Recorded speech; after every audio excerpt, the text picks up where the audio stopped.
Tack Talk with Paul from the Western Experience.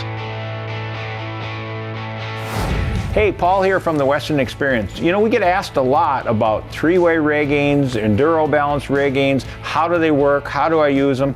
I've got the expert with me today, Darrell Nephew from Circle Y Tucker, and he's going to answer all those questions for you. Take a look. You know, that is a question, we get it all the time also. And so we have two examples of saddles. We have a traditional saddle with a three-way Western rigging, and then we have a traditional saddle with an endurance balance style rigging. And the way you know it's endurance balance is this back D is angled. So there's two directions. It can either be angled this way. If it's that way, it's endurance balance, which means you don't use your rear cinch. If it's angled, you do not use your rear cinch. And here's the other alternative when it's straight. You can see the difference. When it's straight, then you can use a rear cinch with it and you don't use the endurance balance. So let me just show you the attribute of this rigging system. And so if you notice on this saddle, you have two options here. And it's easy to adjust it. If you go to the front options, it's called a full position. And you can actually go over this D. If you do that, it's called a 3/4 position. And here's the big advantage. You can actually split the difference, and now you have 7/8 position. So this rigging gives you three different options for your horse's back, depending on the elbow or the flank area, if the saddle sits a little further forward or back, or even if you're going on a long ride and for some reason the cinch soared the horse, you can reposition your girth into another area. The other advantage to this is it disperses the weight. So you don't have all the weight in one area. So if you're riding a gaited horse, you can actually start in the back, cinch up the horse really tight, and then go to this front ring, bring it through, pull it tight, just take away your slack, buckle it off, and put either tie your excess, or if you have a lot of excess, you can go through the latigo hanger.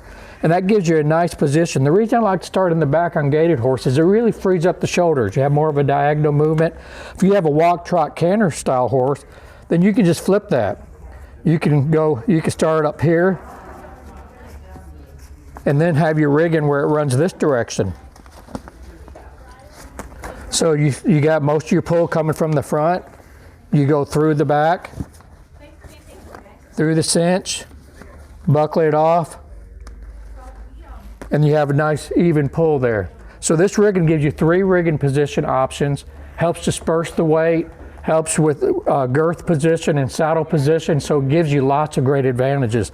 Now this right here is also great. It has the same attributes of the saddle we just saw, but one particular attribute it has is you can go to this back ring, and this eliminates the need for a rear cinch. What that does, it reduces some of the weight, but also you have the ability to readjust this rigging any way you want. So if you're going to start, you would start out as if you have no other options.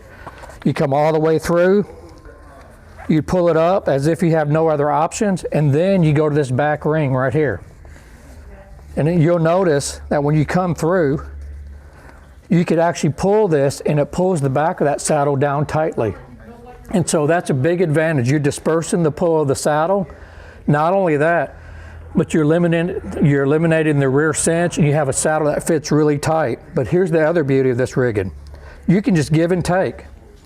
Of the front tie strap, you can have a center fire rigging, you can have a 3/4 position rigging, you can have a 7/8 and a full, all by just giving and taking of this tie strap a little bit. Now here's the key to this rigging. Whatever you do on one side, you have to do on both sides, or else the saddle is going to kind of move a little bit. We call it float. It will pull a little bit more on one side. So whatever you do on one side, you need to make sure you do on both sides. Both options gives you lots of options, and that's what we're trying to do. Help you have options, position your saddle right, good pull, equal weight distribution, makes it a comfortable ride not only for you, but also for your horse. Hey, thanks, Darrell. That was very helpful, very informative. Be sure to check us out at phsaddle.com for more questions, and like us on Facebook. Please subscribe for another Tack Talk feature with Paul, coming soon.